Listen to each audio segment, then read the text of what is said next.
वस्सलातु वस्सलामु अला सय्यिदिल अंबियाइ वल मुरसलीन व अला आलिहि व अस्हाबिहि अजमाइन। अम्मा बाद, अऊज़ु बिल्लाहि मिनश शैतानिर रजीम। बिस्मिल्लाहिर रहमानिर रहीम। इहदिनस सिरातल मुस्तक़ीम, सिरातल लज़ीना अनअमता अलैहिम गैरिल मग़दूबि अलैहिम वलद्दाल्लीन।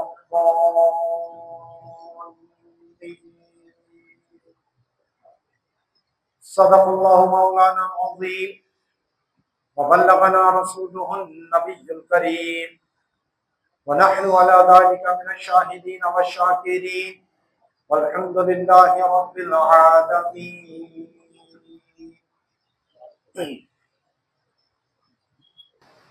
हज़रत अब्दुल वाहिद शतमूनी रहमतुल्लाहि तआला अलैह अपनी मशहूर किताब बहजतुल असरार में ये वाक़या नकल करते हैं कि हज़रत अब्दुल्ला बिन अली अश-शाफ़िई जो अपने वक्त के बड़े आलिम थे और सुल्तान नूरुद्दीन ज़ंगी रहमतुल्लाहि तआला अलैह के दरबार में वज़ीर औक़ाफ़ थे। वो रिवायत करते हैं कि मैं अपने दौरे तालिब इल्मी में बगदाद के मशहूर मदरसे निज़ामिया में ज़ेर तालीम था और उस वक्त जो मेरे साथ पढ़ते थे उनमें एक बहुत ही ज़हीन और होशियार तालिब इल्म था जिसका नाम इब्ने सफ़ा था और एक और तालिब इल्म भी थे जो बड़े नेक मुत्तकी परहेज़गार थे, उनका नाम अब्दुल कादिर जीलानी था। उस वक्त बगदाद शरीफ में अल्लाह के एक वली की बड़ी शोहरत थी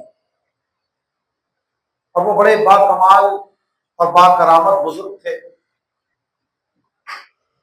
तो एक दिन हम तीनों का मशवरा हुआ कि चलो उस अल्लाह वाले की जियारत करके आते।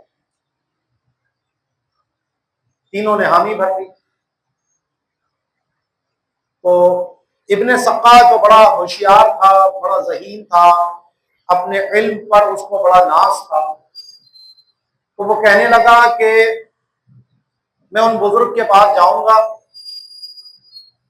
और उनसे ऐसा सवाल पूछूंगा कि जिसका वो जवाब नहीं दे सके। मैंने कहा कि मैं भी उनसे एक सवाल पूछूंगा, देखता हूं वो इसका क्या जवाब देते हैं। लेकिन जो तीसरे अब्दुल कादिर थे वो कहने लगे कि अल्लाह की पनाह में उनसे कोई इम्तिहान हो उनका, मैं तो सिर्फ उनकी जियारत के इरादे से जा रहा हूं कि अल्लाह वालों की जियारत भी अल्लाह की बहुत बड़ी नेमत है। ये तीनों चले। वो कहते हैं हम वहां पहुंचे तो उन बुजुर्ग की जहां जगह वो तशरीफ फरमा होते थे, हम वहां गए तो हमें वो बुजुर्ग नजर नहीं आए। अभी हम वहां इंतजार ही कर रहे थे कि अचानक वो बुजुर्ग हमारे सामने जाहिर हुए और उन्होंने बड़ी गजबनाक नजरों से इब्ने सक्का को देखा और कहने लगे कि तू मुझसे ऐसा सवाल पूछने वाला था जिसका जवाब मुझे नहीं आता। ले सुन, तेरा सवाल ये था और उसका जवाब ये है। और फिर फरमाया कि मैं तुझे कुफर की आग में जलते हुए देख रहा हूं। फिर वो बुजुर्ग मेरी तरफ मुतवज्जे हुए, यानी अब्दुल्ला बिन अली की तरफ, और मुझे बड़ी नाराज नजरों से देखा और कहने लगे कि तू भी मुझसे एक सवाल पूछने वाला था कि देखो मैं क्या जवाब देता हूं। लो सुनो, तुम्हारा सवाल ये था और उसका जवाब ये है। और फिर फरमाया कि मैं देखता हूं कि दुनिया तेरे ऊपर गोबर करेगी और तू उस गोबर में अपने कान की लौ तक फंस जाएगा। और फिर इसके बाद वो अब्दुल कादिर की तरफ मुतवज्जे हुए, बड़े प्यार से, बड़े मोहब्बत से उनको अपने करीब किया और कहा कि तुम मेरी जियारत के लिए आए हो और मैं वो जमाना देख रहा हूं कि जब तुम इसी बगदाद में मिंबर पर बैठकर ये कहोगे कि मेरा ये कदम अल्लाह के हर वली की गर्दन पर है, और वो सारे उस जमाने के औलिया तुम्हारी इस बात पर लब्बैक कहेंगे और तुम्हारी इस बात को तस्लीम करेंगे।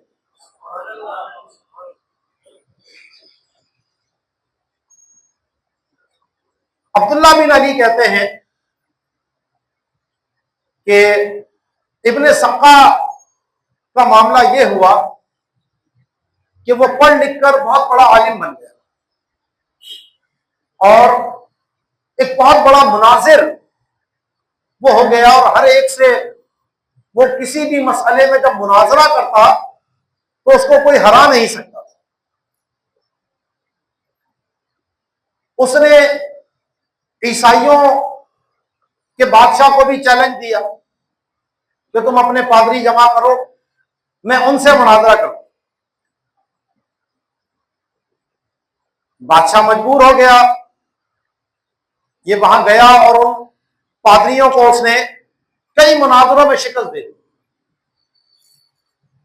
अब सारे वो ईसाई परेशान थे कि इससे जान कैसे छुड़ाएं। एक दिन ये दरबार में बैठा था तो उस बादशाह की नौजवान खूबसूरत लड़की दरबार में आई। इसको देखकर उसका दिल उस लड़की पे आ गया और इसने बादशाह से कहा कि तुम मेरी शादी अपनी बेटी से करो। तो वो ईसाई बादशाह कहने लगा कि तुम मुसलमान हो और मैं किसी मुसलमान को अपनी लड़की नहीं दे सकता। हाँ, अगर तुम ईसाई मजहब कबूल कर लो तो मैं फिर ये काम कर सकता हूं। तो उस इब्ने सक्का ने, कि जिसको इल्मी तौर पर कोई शिकस्त नहीं दे सकता, उस लड़की से निकाह के लालच में माज़ अल्लाह इस्लाम को छोड़कर उसने ईसाई मजहब इख्तियार कर लिया, मुर्तद हो गया। बादशाह ने उसकी शादी कर दी।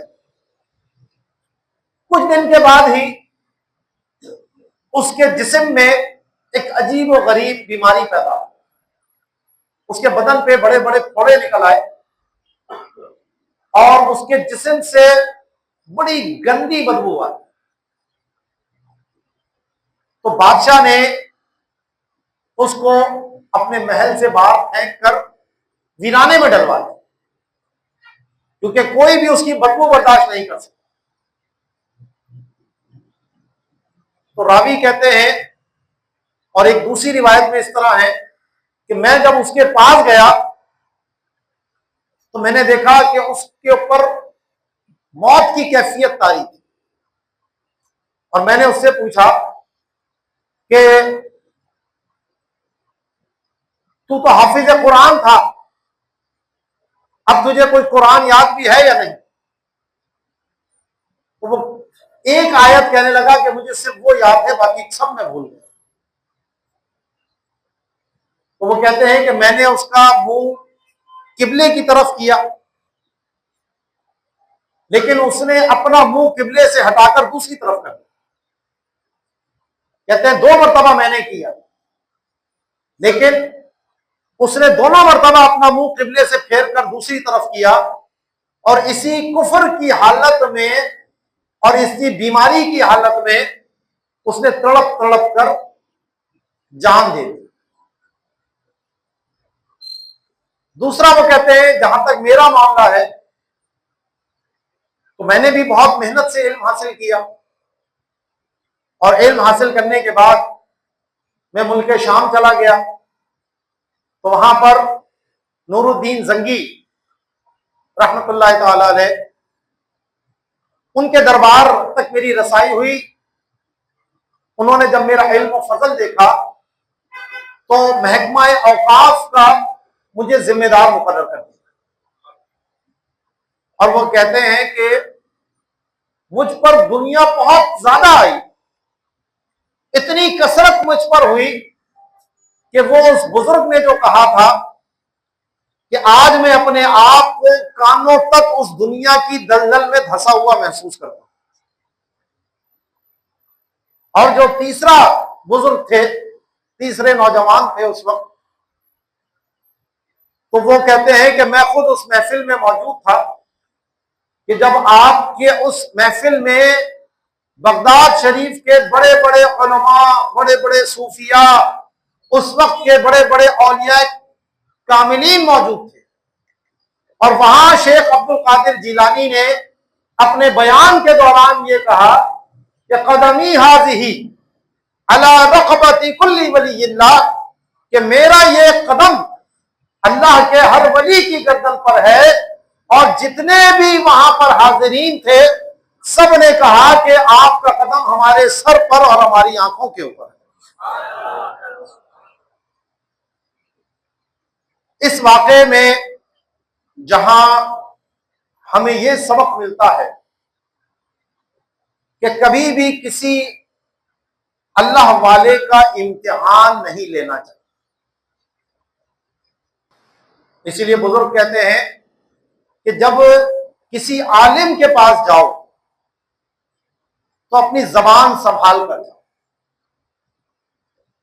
आलिम लफ्जों को पकड़ता है, और जब किसी अल्लाह वाले के पास जाओ तो अपने दिल को संभाल कर जाओ, कि अल्लाह वालों की नजर तुम्हारे दिलों पर भी होती है।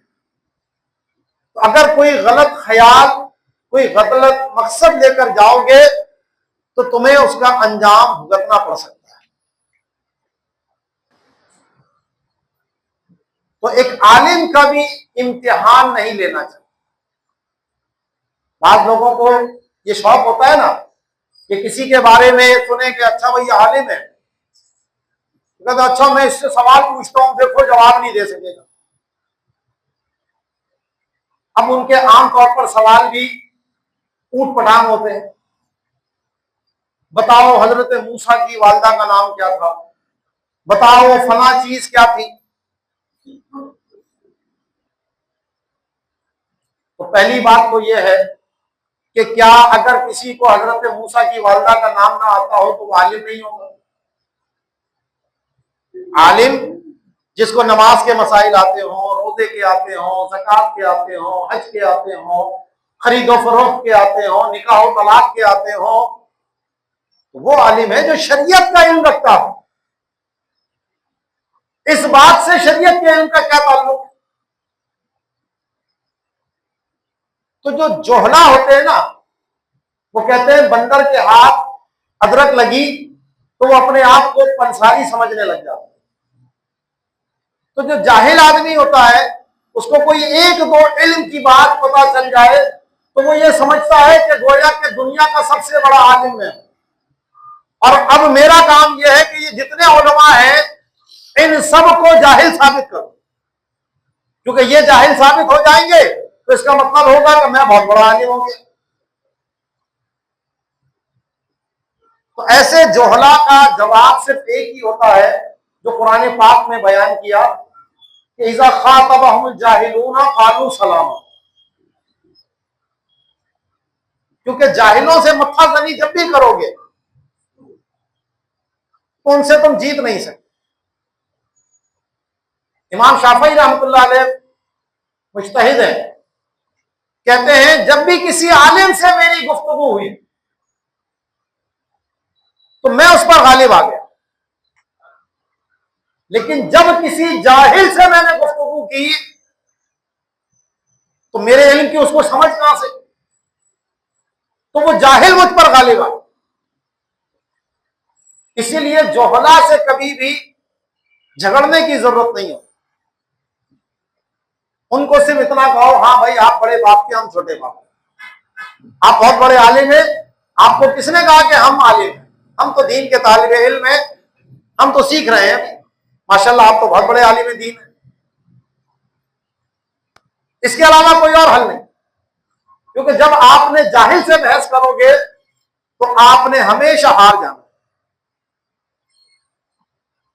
तो उलमा का इम्तिहान जोहला लेते हैं, जो आलिम होगा वो कभी भी दूसरे आलिम का इम्तिहान नहीं लेते, क्योंकि उसे पता है कि इल्म की कदर और मंजिलत क्या होती है। तो उस इब्ने सक्का ने उस अल्लाह के वली की बेअदबी की, उनकी तौहीन की, उसको अपने इल्म पर गुरूर आया, उसके दिल में तकब्बुर आया कि मैं बहुत होशियार हूं, मैं बड़ा काबिल हूं, देखता हूं कैसे जवाब देते हैं मेरी बात का।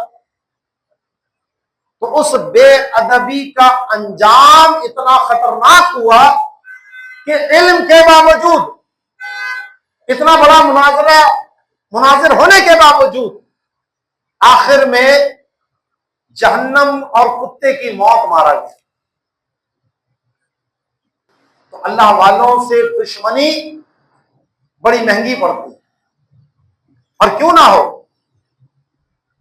कि अल्लाह तबारक व तआला ने इस बात का ऐलान फरमा दिया। बुखारी शरीफ की हदीस पाक हजरत अबू हुरैरा रज़ी अल्लाह तआला अन्हु रिवायत करते हैं कि नबी करीम रऊफ़ुर रहीम सल्लल्लाहु अलैहि वसल्लम ने इरशाद फरमाया, अल्लाह ताला इरशाद फरमाता है, मन आज़ अली वलियन फ़क़द आज़नतुहु बिल हर्ब, कि जो कोई मेरे वली से दुश्मनी रखे तो मैं उससे ऐलाने जंग करता हूं। तो अल्लाह के वली से दुश्मनी, ये उस वली से दुश्मनी नहीं है, बल्कि ये अल्लाह से ऐलाने जंग होता है। और जो अल्लाह से टक्कर लेगा, अल्लाह से टकराएगा, उससे जंग करेगा, उसकी तबाही और बर्बादी में किसी को शक और शुबा नहीं होना चाहिए। आजकल सोशल मीडिया पे बड़े बड़े गुस्ताख बैठे हुए, बेअदब बैठे हुए। हदीस पाक में तो फरमाया कि 3 लोगों का हक हल्का नहीं जानेगा मगर मुनाफिक। उसमें एक फरमाया कि आलिम का हक, जिसने अपनी जिंदगी इल्म के लिए वक्फ कर दी, अगर किसी के दिल में उसकी इज्जत नहीं है, कदर कीमत नहीं है, उसका एहतराम नहीं है, उसका हक नहीं जानता, उसको कहता है अरे इसने तो मौलवी है ये, तो फरमाया इसके हक को हल्का जानने वाला मुनाफिक हो। तो ये एक आम आलिम की शान है। तो जो इल्म जाहिर के भी आलिम हो और जो हकीकत के भी आलिम हो, शरीयत के भी आलिम हो, तरीकत के भी आलिम हो, उन अल्लाह वालों के हक को हल्का जानने वाला फिर कौन हो सकता है? यकीनन उसकी असल में खता होगी। जो असल होगा वो कभी अपने बुजुर्गों पर, अपने बड़ों पर, अपने से पहले गुजरे हुए मुसलमानों पर कभी भौंकने की कोशिश नहीं करे। कुरान ने तो हमें सिखाया कि जब अपने लिए दुआ हो रही है तो अपने से पहले वालों के लिए भी दुआ की जाए। सबकून बिल ईमान, अल्लाह हमें भी बख्श और जो हमसे पहले ईमान वाले गुजर गए उनकी भी मग़फ़िरत करो। कुरान तो ये सिखा रहा। और आजकल के ये नादान बैठकर कभी कोई दाता साहब पर भौंकने की कोशिश करता है, कोई ख्वाजा मोइनुद्दीन चिश्ती अजमेरी रहमतुल्लाह अलैह पर फतवे लगा रहा है, कोई गौसे पाक रज़ी अल्लाह तआला अन्हु की शान में गुस्ताखी की कोशिश करता है। तो यकीन रखिए इनकी रस्सी अल्लाह की तरफ से ढील में है, और जब अल्लाह ताला किसी की पकड़ फरमाता है तो फिर उसको बचने का रास्ता नहीं है। ये लोग बहुत जल्द अपने अंजाम को पहुंचेंगे, वो कोई भी हो। तो इसलिए कभी भी किसी अल्लाह वाले के खिलाफ जबान तो जबान, दिल में भी कोई गलत इरादा नहीं आना चाहिए। और दूसरे इसमें महबूब सुबहानी, तिंदील नूरानी, शहबाज लामकानी, शेख अब्दुल कादिर जीलानी रज़ी अल्लाह तआला अन्हु का मुकाम और मर्तबा भी हमारे सामने जाहिर होता है कि जब आपने ये बात इरशाद फरमाई तो पहली बात तो याद रखिए कि अल्लाह वालों की जबान से जब इस तरह के अल्फाज निकलते हैं तो ये खुद उनकी अपनी जात की तरफ से नहीं होता, ये अल्लाह की तरफ से इनको हुक्म होता है, अमर होता है कि आप इस बात का लोगों के सामने ऐलान फरमाएं, क्योंकि उनकी अपनी पूरी जिंदगी तो इज्ज और इंकिसार में गुजर जाती है। तो इस तरह की जो बात किसी भी अल्लाह के मकबूल बंदे से जब जाहिर हो तो यकीनन अल्लाह की तरफ से उनको ये कहा जाता है तो वो ये बात अपनी जबान के ऊपर लेकर आता है। और फिर जब अल्लाह की तरफ से ये बात है तो फिर जो दीगर नेक लोग होते हैं वो उस बात को तस्लीम भी करते हैं। जैसे गौसे पाक ने जब ये बात इरशाद फरमाई तो ना सिर्फ उस मजलिस में बैठे हुए जितने लोग थे उन सब ने आपकी इस बात पर लब्बैक कहा, बल्कि इस दुनिया में जहां जहां औलियाए कामिलीन थे, जो जिस जगह बैठा हुआ था, उन सब के कानों में मेरे गौसे पाक की ये बात पहुंची और वहां सब ने अपनी गर्दनों को गौसे पाक के इस फरमान के आगे झुका दिया। और ये बात सिर्फ कादरी नहीं कहते कि कोई ये कहे कि जनाब हर एक अपने पीर के फजाइल गाता है, हर एक अपने पीर के बड़ाई बयान करता है। तो मेरे गौसे पाक की शान वो है कि जिसको कादरी तो मानते ही मानते हैं, इसको चिश्ती भी मानते हैं, इसको सोहरवर्दी भी मानते हैं, इसको नक्शबंदी भी मानते हैं। हजरत मुजद्दिद अल-फसानी रहमतुल्लाह ताला, आप सिलसिला नक्शबंद से हैं, आपने ये बात नकल की और इस मुकाम को तस्लीम किया कि गौसे पाक रज़ी अल्लाह तआला अन्हु विलायत के उस आला तरीन मनसब पे फाइज हैं जिसको गौसियत कुबरा कहा जाता है। और ये मुकाम, ये मर्तबा वो है कि अपने जमाने के जितने औलिया होते हैं उन औलिया को जो अल्लाह की तरफ से कमाल मिलता है, उरूज मिलता है, जो उनकी शानें होती हैं, वो सब उस वली के वास्ते और वसीले से उनके दरमियान तकसीम की जाती है। तो इस मुकाम पर नबी करीम अलैहिस्सलातु वस्सलाम, उनके बाद फिर खुलफाए राशिदीन की जो तरतीब है, ये सारे गौसे आजम थे। और फिर हजरत इमाम हसन और फिर हजरत इमाम हुसैन और फिर आगे चलते हुए हसन अस्करी, इमाम हसन अस्करी रज़ी अल्लाह तआला अन्हु तक ये सिलसिला पहुंचता है। और फिर इमाम हसन अस्करी के बाद फिर गौसे पाक रज़ी अल्लाह तआला अन्हु को ये मुकाम अता हुआ और अब इमाम मेहदी के आने तक ये गौसियत कुबरा का मुकाम और मर्तबा मेरे गौसे पाक रज़ी अल्लाह तआला अन्हु को हासिल है। अब जब इमाम मेहदी तशरीफ लाएंगे तो अल्लाह ताला उनको इस गौसियत कुबरा के मनसब पर फाइज फरमाएगा और फिर कयामत तक इमाम मेहदी रज़ी अल्लाह तआला अन्हु इस मनसब के ऊपर फाइज रहे। तो मेरे गौस की शान, जो हम गौसे आजम कहते हैं, तो ये आपके इस मुकाम और मर्तबे का इजहार है कि अल्लाह तबारक व तआला ने आपको ये मुकाम और मर्तबा अता फरमाया है कि अब इमाम मेहदी तक जितने भी गौस आएंगे, जितने कुतुब आएंगे, जितने अब्दाल आएंगे, जितने नुजबा आएंगे, वो सब मेरे गौस के हाथों से अपनी विलायत के परवाने हासिल करेंगे। तो जितने औलिया हो गए, अच्छा इसमें कोई कहता है तो क्या गौसे पाक सहाबा से अफजल हो गए या ताबईन से अफजल हो गए? तो इमाम अहले सुन्नत मुजद्दिद दीन और मिल्लत परवाने शमे रिसालत इमाम अहमद रजा खान अलैहि रहमतुर रहमान ने इस बात का जवाब फतवा रज़विया शरीफ में दिया कि जनाब वली के जब लफ्ज कहा जाता है तो उर्फन ये सहाबा और ताबईन को शामिल नहीं होता। सहाबा के लिए खास लफ्ज सहाबी है, ताबई के लिए खास लफ्ज, तो हर सहाबी वली है।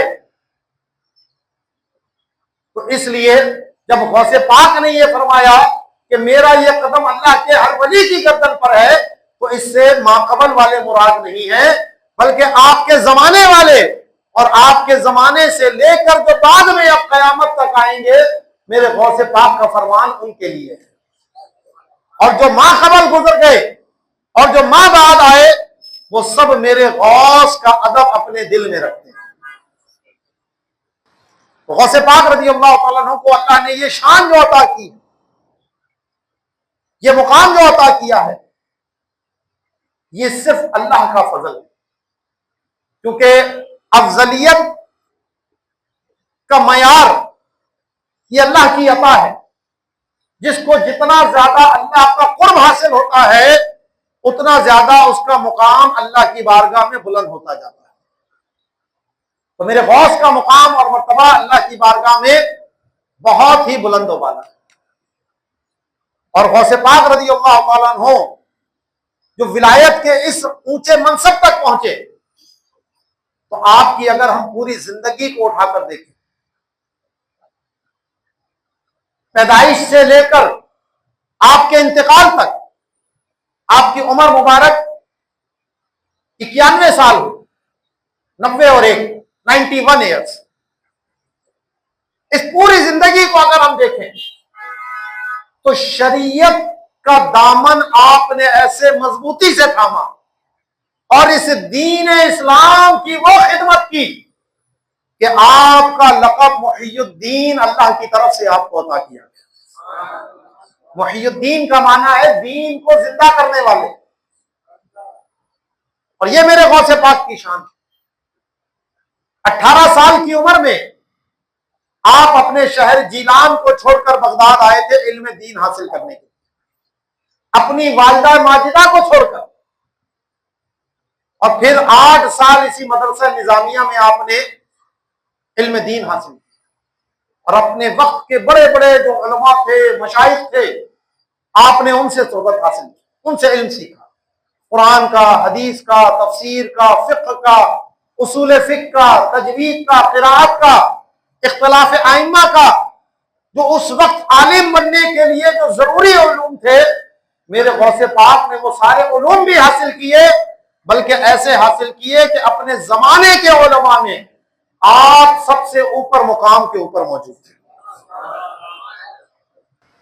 तो क्योंकि इल्म के बगैर कोई तरीकत नहीं हो सकता, इल्म के बगैर कोई सुलूक नहीं हो सकता।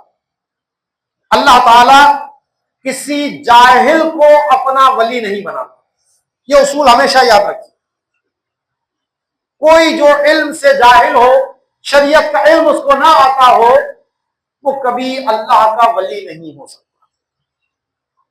वो शैतान का वली होगा, शैतान का दोस्त होगा। और जिन बुजुर्गों के बारे में आता है कि वो उम्मी थे,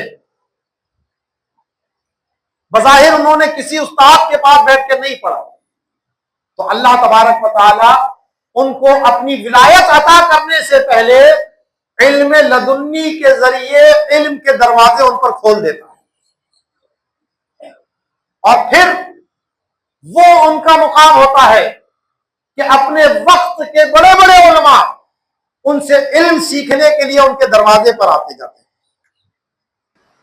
क्योंकि ये भी आज एक बड़ा लतीफा है कि हर शख्स जिसको कुछ आता जाता नहीं है वो अपने आप को पीर बनाकर बैठ जाता है।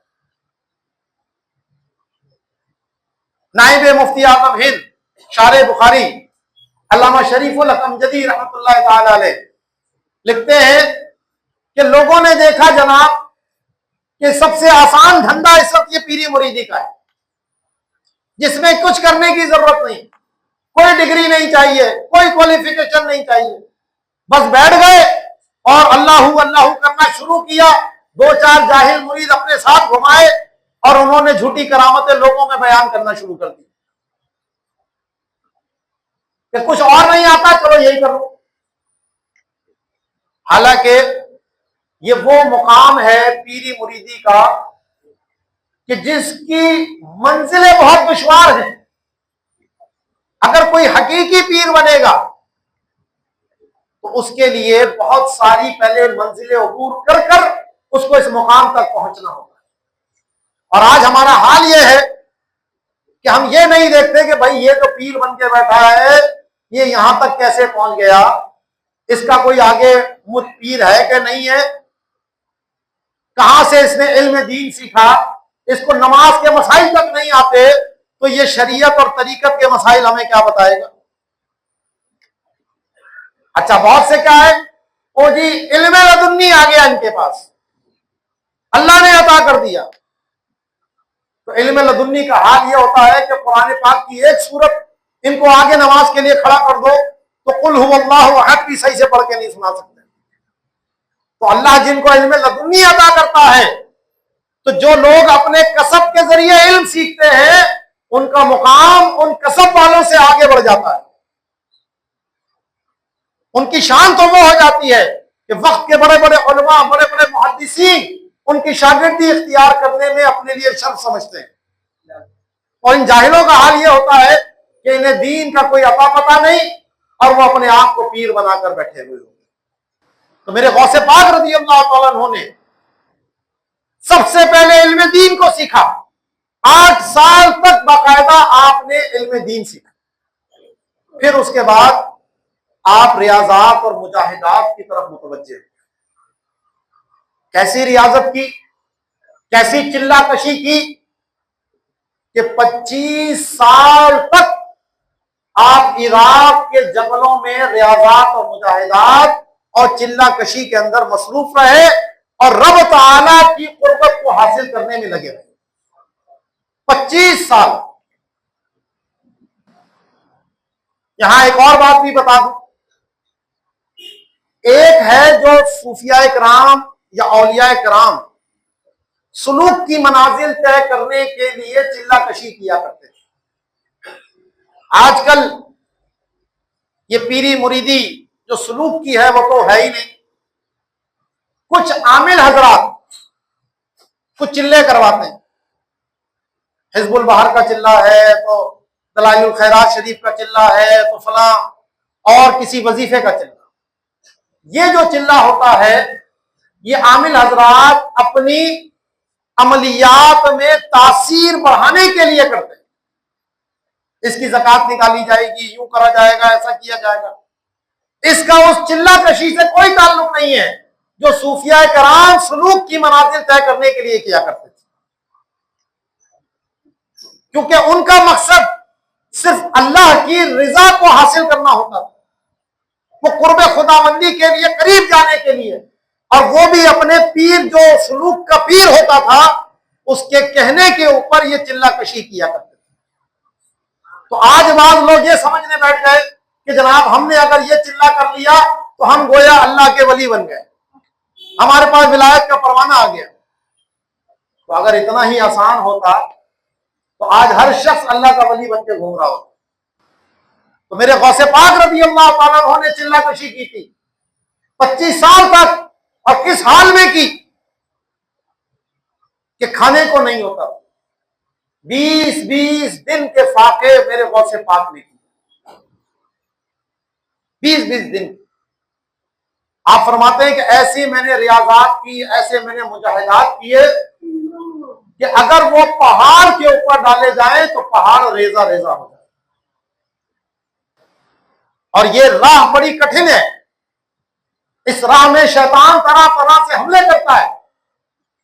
इसीलिए कहा गया कि जिसका कोई पीर नहीं उसका पीर शैतान होता है। जो सलूक की मंजिल खुद से तय करना चाहे कि मैं चिल्ले करने बैठ जाऊं, मैं वजीफे करने बैठ जाऊं, तो अक्सर का तो दिमाग घूमता हुआ आपने भी देखा हो, क्यों चिल्ले करने गए तो दिमाग ही पलट गया। तो ये राह खुद से चलने की नहीं है, ये अल्लाह वाले के कहने पर चलना पड़ेगा। इस राह में बड़ी शैतान ऐसे ऐसे मकरो फरेब लेकर आता है कि जिसको देखकर वो समझता है कि शायद मैं कोई अल्लाह की बारगाह में मेरा ऊंचा मुकाम हो गया। गौसे पाक रज़ी अल्लाह तआला अन्हु के साहिबजादे बयान करते हैं कि मेरी वालिदा माजिदा बड़ी नेक थी, अल्लाह वाली थी। तो वो जब भी कहीं निकलती तो उनके साथ एक मोमबत्ती रोशन हो जाती।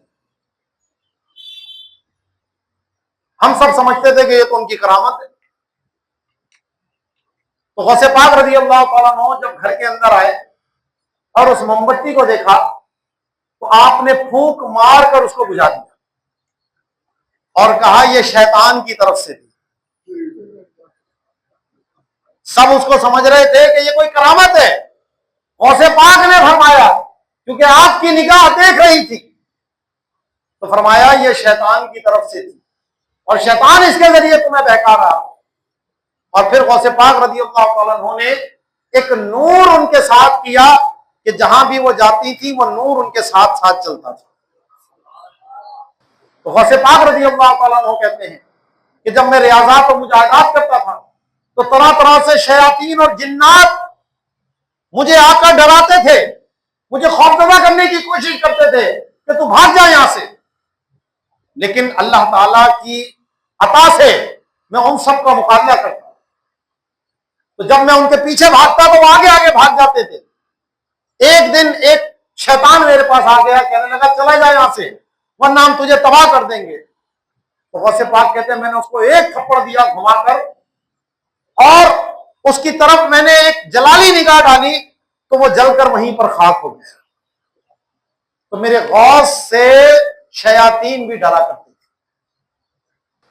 एक मरतबा आप रियाजात और मुजाहिदात कर रहे थे तो अचानक आसमान पर एक रोशनी नजर आई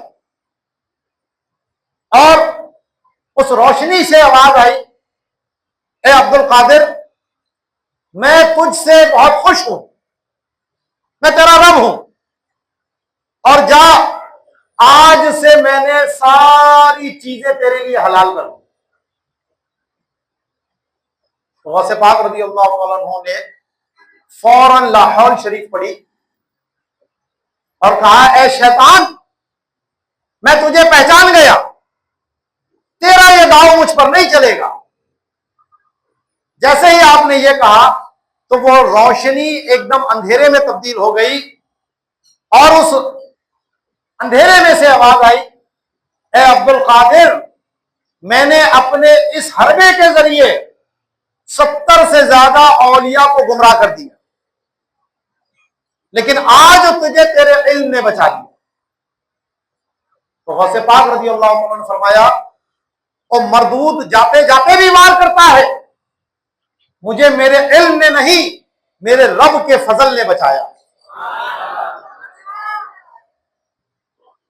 बाद में किसी ने पूछा गौसे पाक से कि आपने कैसे पहचाना कि वो शैतान है, क्योंकि बज़ाहिर तो ऐसा लग रहा था कि गोया कि अल्लाह की तरफ से कोई नेक चीज थी। तो गौसे पाक ने फरमाया कि इस कायनात में, इस दुनिया में सबसे बड़ा मुकाम और मर्तबा अल्लाह के हबीब सल्लल्लाहु अलैहि वसल्लम को अल्लाह ने अता फरमाया। उनसे बढ़कर किसी का मुकाम और मर्तबा नहीं हो सकता। तो अल्लाह ने अपने हबीब के लिए भी हर चीज हलाल नहीं फरमाई। शरीयत के अहकाम रसूलुल्लाह सल्लल्लाहु अलैहि वसल्लम के लिए भी थे, बल्कि उनके लिए तो ऐसे थे कि उम्मत पर 5 नमाजें फर्ज थी, मेरे आका पर तहज्जुद भी फर्ज थी। उम्मत को 2.5% ज़कात देती थी, मेरे आका को जो कुछ छोड़कर गए वो सारा का सारा सदका था, कोई विरासत नहीं है उसमें। उम्मत को मगरिब में इफ्तार करती थी, मेरे आका अलैहिस्सलातु वस्सलाम तो 100 में विसाल रखा करते थे, कई कई दिन बगैर इफ्तार किए रोजा रखा करते थे। तो शरीयत के अहकाम जब रसूलुल्लाह सल्लल्लाहु अलैहि वसल्लम के लिए माफ नहीं हुए तो मेरे जैसे के लिए कैसे माफ हो सकते? तो जब उसने ये बात कही कि मैंने सारी चीजें तेरे लिए हलाल कर दी हैं, तो मैं समझ गया कि ये शैतान है और मुझे इस धोखे के जरिए बर्बाद करने के लिए आया। और यहीं से ये बात पता चलती है कि तरीकत में जो कुछ भी जाहिर हो, जो सुलूक की मंजिल तय कर रहा है, तो उस पर यह लाजिम होता है कि उन सब चीजों को शरीयत पर पेश करें, क्योंकि शरीयत और तरीकत में कभी टकराव नहीं हो सकता। जो कुछ इस तरीकत में जाहिर होता है, यह इस शरीयत पर अमल करने की बरकत और उसका सदका होता है।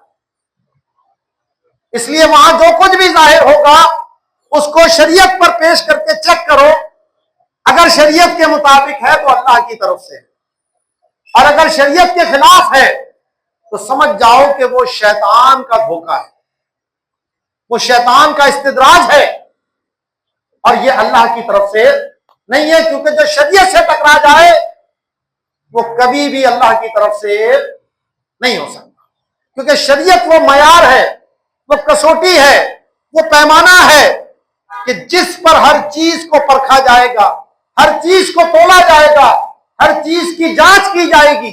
अगर वो शरीयत के मुताबिक है तो वो अल्लाह की तरफ से होगा, और अगर शरीयत की मुखालफत हो जाए तो फिर उसका अल्लाह की तरफ से कोई ताल्लुक नहीं होता। यहीं पर एक बात और कर देता हूं कि मेरे गौसे पाक रज़ियल्लाहु तआला अन्हु की बहुत सी करामतें मशहूर हैं, और यकीनन गौसे पाक रज़ियल्लाहु तआला अन्हु की करामतें हद तवातुर तक पहुंची हुई, लेकिन आपको पता है कि जहां सही होता है वहां गलत बातें भी होती हैं। आजकल बाज़ मुकर्रिरीन ऐसे हैं कि बस लोगों की सुभान अल्लाह हासिल करने के लिए वो ऐसे वाकयात भी बयान कर देते हैं कि जो शरीयत के मुताबिक दुरुस्त नहीं होते, साबित नहीं होते। तो ऐसे ही गौसे पाक रज़ियल्लाहु तआला अन्हु की करामत बयान करने से पहले भी उसको देखा जाएगा कि वो शरीयत के मुताबिक है, कहीं शरीयत की किसी बात से टकराती तो नहीं। हम कादरी हैं, हमारे गौसे पाक को झूठी करामतों की कोई जरूरत नहीं है, उनकी शान अल्लाह ने वैसे ही बहुत बुलंद की है। मिसाल देके समझाता हूं, जैसे ये गौसे पाक के धोबी वाला वाकया आपने बहुत सुना होगा, सुना है नहीं सुना? कि वो जी एक धोबी था, और जब वो मरा कब्र में मुनकिर नकीर आए उससे सवाल पूछने कि मर रब्बू का मा दीनू का, तो वो हर सवाल के जवाब में कहने लगा कि मैं तो गौसे पाक का धोबी हूं, मैं तो गौसे पाक का धोबी हूं। तो वो फरिश्ते उसको छोड़ के चले गए कि भाई ये तो गौसे पाक का धोबी है, इससे क्या सवाल करें। सुना होगा ना आपने, ये करामत किसी किताब में नहीं, जिसको मुस्तनद किताब कहें। देवबंदियों के शेख अशरफ अली थानवी ने भी इस वाक़े को नकल किया, लेकिन हमारे अहले सुन्नत के बड़े आलिम मुफ्ती जलालुद्दीन अमजदी रहमतुल्लाह तआला अलैह ने और नायब मुफ्ती आजम हिंद शारे बुखारी अल्लामा शरीफुल हक अमजदी रहमतुल्लाह ताला अलैह ने इस वाक़े के बारे में फरमाया कि यह झूठा और मनगढ़ंत है और किसी किताब में हमने इसको नहीं पढ़ा और यह शरीयत के मुखालिफ भी है, क्योंकि हदीसों में वाज़ेह तौर पर आया कि जो अहले ईमान होंगे जब मुनकर नकीर उनसे सवाल पूछेंगे तो वो बहुत आसानी से उनके सवालों के जवाब दे देंगे। जब सवालों के जवाब दे दिए बात खत्म। और जो मुनाफिकीन होंगे, जो काफिरीन होंगे, वो उनके सवालों के जवाब में हा ला अदरी कहेंगे। ये तो नुसूस मौजूद है, एक दो हदीसें नहीं है, बेशुमार है इस पे। तो अब ये कहना कि जनाब गौसे पाक का धोबी वो जवाब में दिए जा रहा है और कामयाब हो गया, तो ये तो इस हदीस की मुखालफत हो रही है। इसीलिए हमारे अहले सुन्नत के उलमा ने कहा कि जनाब ये कोई गौसे पाक की करामत के तौर पर ना इसको बयान किया जाए और ना ही कोई ये दुरुस्त वाक़या है। मेरे गौसे पाक ने अपने साथ बैठने वालों को भी दीन की वो तालीम अता फरमाई थी कि वो अपने जमाने के बड़े बड़े उलमा से ज्यादा इल्म रखा करते थे। तो अगर गौसे पाक का धोबी भी है तो वो कोई आम धोबी नहीं हो सकता था, उसको भी इतना इल्म तो था कि कब्र में जब मुनकर नकीर सवाल करेंगे तो उनके क्या जवाब देने। इसी तरह एक वाकया फतावा रज़िया शरीफ में इमाम आले सुन्नत मुजद्दिद दीन व मिल्लत फरमान शमे रिसालत इमाम अहमद रज़ा खान अलैहि रहमतुर रहमान से पूछा गया कि जी वो एक करामत बयान की जाती है कि गौसे पाक के एक मुरीद का इंतकाल हो गया, तो उसकी बूढ़ी माँ गौसे पाक के पास आई कि जी मेरे बेटे का इंतकाल हो गया और आप उसको दोबारा जिंदा कर दें। तो गौसे पाक ने जनाब कश में देखा कि हजरत इस्राइल अलैहिस्सलाम वो आज की जितनी भी कब्ज की हुई रूहें हैं उनको एक थैले में डालकर आसमान की तरफ ले जा रहे हैं। तो गौसे पाक ने उनको रोका और कहा कि जी मेरे मुरीद की रूह वापस करो। तो उन्होंने कहा कि नहीं मैं तो वापस नहीं करता।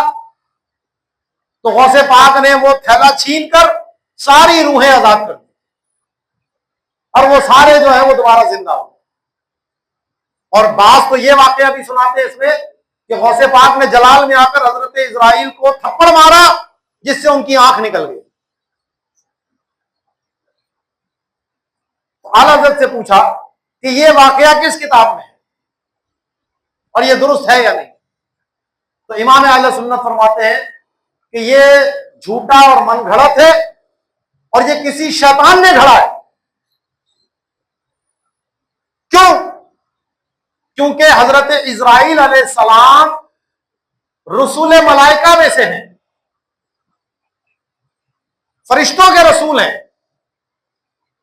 और गैर नबी और गैर रसूल नबी के बराबर तो हो ही नहीं सकता। तो गौसे पाक रज़ी अल्लाह तआला अन्हु इस उम्मत के एक वली हैं, वो अल्लाह के एक रसूल की बेअदबी कैसे कर सकते हैं, उनकी तौहीन कैसे कर सकते हैं। नबी की तौहीन अगर कोई करे तो वो तो दायरा इस्लाम से खारिज हो जाता है और तुम इसको करामत करके बयान कर रहे हो। इसी तरह हजरत इस्राइल अलैहिस्सलाम फरिश्ते हैं और फरिश्ते वही करते हैं कि अल्लाह की तरफ से जिनको हुक्म दिया जाता है, वो तो मासूम है। तो असल उनका किरदार नहीं था, ये अमल उनका नहीं था, ये तो अल्लाह के हुक्म पर वो किसी की रूह कब्ज करते हैं। तो अल्लाह की तरफ से हुक्म होता तो ताखीर मिल जाती। तो ये इस तरह के वाकयात जो झूठे और मनगढ़ंत है, तो इसमें गौसे पाक की भी बेअदबी है। इसीलिए जो हमारे वाइजीन हैं, खुतबा हैं, उनको भी चाहिए कि अच्छी तरह मुताला करके जो मुस्तनद किताबें हैं उन किताबों से गौसे पाक की करामात बयान कर, क्योंकि जब इस तरह की हल्की बातें होती हैं तो फिर ये इंजीनियर मिर्जा जैसे जो खबीस लोग बैठे हुए हैं ये फिर लोगों को बरगलाते हैं, ओ जी देखो बरेलवियों ने गौसे पाक को क्या बना दिया, ओ जी देखो ये क्या हो रहा है। तो उलमाए अहले सुन्नत ने हमेशा ऐसी गलत बातों का रद्द किया है और ये कोई हमारा मसलक नहीं है। हम गौसे पाक को अल्लाह का वली मानते हैं और अल्लाह का वली कभी किसी अल्लाह के रसूल की नबी की तौहीन नहीं कर सकता। तो इसलिए जो भी ऐसी करामात हो खराफात हो आपको वो सुनने की जरूरत नहीं। हमारे लोगों का मिजाज अजीब है जी, करामतें सुनाओ ने, करामत के बगैर मजा नहीं आता। एक मरतबा मैं बयान करने गया हरी मस्जिद की तरफ, खोड़ी गार्डन की साइड पे, तो वो मैंने गौसे पाक रज़ी अल्लाह अन्हु की सीरत बयान की। तो वो एक बड़े मियाँ बयान के बाद मुझे कहने लगे, मुफ्ती साहब आपने कोई करामत तो नहीं सुनाई। तो मैंने कहा इतनी देर से जो गौसे पाक की सीरत बयान कर रहा था इसमें आपको कोई मजा नहीं आया। मैंने कहा ये जो मैंने रोशनी वाली बात बताई थी, शैतान ने इस तरह गुमराह करने की कोशिश की, तो क्या ये कोई करामत नहीं थी आपकी निगाह में? नहीं, वो जरा थोड़ा सा वो जिंदा करने वाली और थोड़ा ये वाली और वो, यानी हमने अब दीन को भी चटखारे और मजे के लिए सुनना शुरू किया है। तो भाई असल चीज इस्तिकामत है, दीन पर अमल है। करामत ये जो सूफिया हैं, जो ये औलिया हैं, वो खुद अपनी करामतों को कोई अहमियत नहीं देते। ये अपनी करामतों को इस तरह छुपाते हैं जैसे हम गुनाहगार लोग अपने गुनाहों को छुपाते हैं। ये नहीं चाहते कि हमारी करामतें लोगों के सामने जाहिर हो, और इसीलिए कहा गया कि अल इस्तिकामतु फौकल करामती, इस्तिकामत करामत के ऊपर है। वरना बहुत सारे औलिया कामिलीन हैं उनकी कोई करामतें जाहिर नहीं है। सहाबा कराम की देखें तो चंद सहाबा की करामतें हमारे सामने आएंगी, तो क्या इससे वो सहाबा के जिनकी करामतें हमारे सामने नहीं, तो क्या उनका मुकाम और मर्तबा कुछ कम हो जाता है? तो असल चीज दीन पर इस्तिकामत। ये देखो दीन पर अमल करने वाला कितना है, सुन्नतों का पाबंद कितना है, शरीयत पर अमल करने वाला कितना है, हलाल हराम की तमीज रखने वाला कितना है। यहीं से आपको पता लगेगा कि ये अल्लाह की बारगाह में मुकाम रखने वाला शख्स है या अल्लाह की बारगाह से धुतकारा हुआ शख्स है। आज हमारे यहां सिर्फ ये देखा जा रहा है कि जी फलां बुजुर्ग के खानदान से उसका ताल्लुक है, वो फलां गद्दी नशीन है, वो फलां सज्जादा नशीन है। तो याद रखिए कि ये विलायत वो चीज नहीं है जो नुत्फे के साथ मुंतकिल हो, कि वली इब्ने वली ही बनेगा, पीर इब्ने पीर ही बनेगा। ये कोई कायदा कानून नहीं। अगर औलाद बाप के नक्शे कदम पे ना चले तो उसका उससे कोई ताल्लुक नहीं है। हजरत नूह अलैहिस्सलाम का बेटा था ना अल्लाह के नबी, लेकिन जब उनके नक्शे कदम पर छोड़ दिया तो कुरान में अल्लाह क्या फरमाता है, इन्नहु लैसा मिन अहलिक, ऐ नूह ये तुम्हारे अहलो अयाल में से नहीं है, इन्नहु अमलुन गैरु सालिह, इसके करतूत अच्छे नहीं थे। तो ये वाकया कुरान में जो कुछ भी बयान हुआ है वो सिर्फ ऐसे ही नहीं है, बल्कि उसमें आज भी हमारे लिए रहनुमाई मौजूद है। तो जो औलाद अपने बाप के नक्शे कदम पे चलेगी, उनके तरीके पे चलेगी, उनकी तरह नेक बनेगी, परहेजगार बनेगी, तो अल्लाह की तरफ से उनके लिए इनामात हैं। लेकिन जो उनके रास्ते को छोड़कर सिर्फ गद्दी पर बैठ गया तो गद्दी से बेहतर था गद्दी पे बैठ गया। इस मुकाम को भी तूने नापाक किया। इसीलिए इकबाल ने कहा था कि जागों के तसर्रुफ में उकाबों के नशेमन, ये जो औलिया कामिलीन थे ये उकाब थे, तो ये कव्वे आकर इनके घोंसले पर जो है वो काबू पाके बैठे हुए। तो जागों के तसर्रुफ में उकाबों के नशेमन,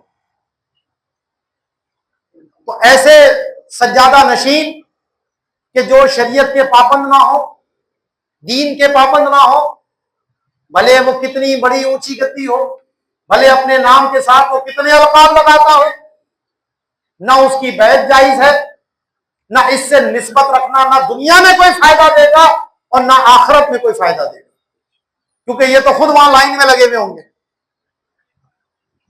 जो खुद फासिक व फाजिर हो, जो खुद गुनाहगार हो, जो अल्लाह का नाफरमान हो, तो कयामत में उसका क्या होना है? वो दूसरों को क्या बचाएगा? वो दूसरों को क्या फैज देगा? वो तो खुद अपना हिसाब किताब देने में लगा। तो इसलिए किसी के हाथ में हाथ देने से पहले देख लो कि ये इस काबिल भी है या नहीं, ये अल्लाह वाला है या नहीं है। अगर अल्लाह वाला नहीं तो हमारा उससे कोई ताल्लुक नहीं, भले वो अपने नाम के साथ कितने ऊंचे ऊंचे अलकाब लगाए। क्योंकि मेरे आका अलैहिस्सलाम का वादे फरमान है, बिल्कुल सही हदीस पाक है कि नबी करीम अलैहिस्सलाम ने इरशाद फरमाया, मन बत्ता अमलुहु लम युसरी नसबुहु, कि जिसका अमल सुस्त रफ्तार होगा तो उसका नसब उसे तेज रफ्तार नहीं कर देगा। यानी जो अमल के मामले में सुस्त होगा तो ऐसा नहीं है कि नसब की वजह से वो कोई आगे चला जाएगा। नसब की शान होती है, निस्बत की बरकतें होती हैं, लेकिन तब जब आप उस निस्बत का भरम भी कायम रखें। अगर अल्लाह वालों के खानदान से हो तो अल्लाह वालों के नक्शे कदम पे चलो, अगर सादात के खानदान से हो तो फिर देखो इमाम हुसैन ने क्या किया है, इमाम हसन ने क्या किया है, जो आइम्मा अहले बैत का किरदार है, क्या तुम्हारे अंदर उसकी कोई चमक है, कोई झलक है, कोई किरदार की पुख्तगी है? अगर नहीं है तो फिर अपने गिरेबान में अपने आप को झांक कर दे कि ये जो बुजुर्ग हस्तियां हैं ये खुद तुमसे खुश होंगी या नाराज होंगी। तो बड़े बड़े अलकाब लगाने से कोई फायदा नहीं है, उनके नक्शे कदम पर होगे तो इंशाअल्लाह उनकी रहमतें और बरकतें भी सारी की सारी हासिल। तो अल्लाह तबारक व तआला हम सबको औलिया कामिलीन की सच्ची मोहब्बत अता फरमाए, इनकी सच्ची इत्तिबा अता फरमाए और अल्लाह ताला इनके नक्शे कदम पर हमें चलने की तौफीक मरहमत फरमाए। आमीन बिजाहिन नबी अमीन वमा अलैना इल्लल बलाग।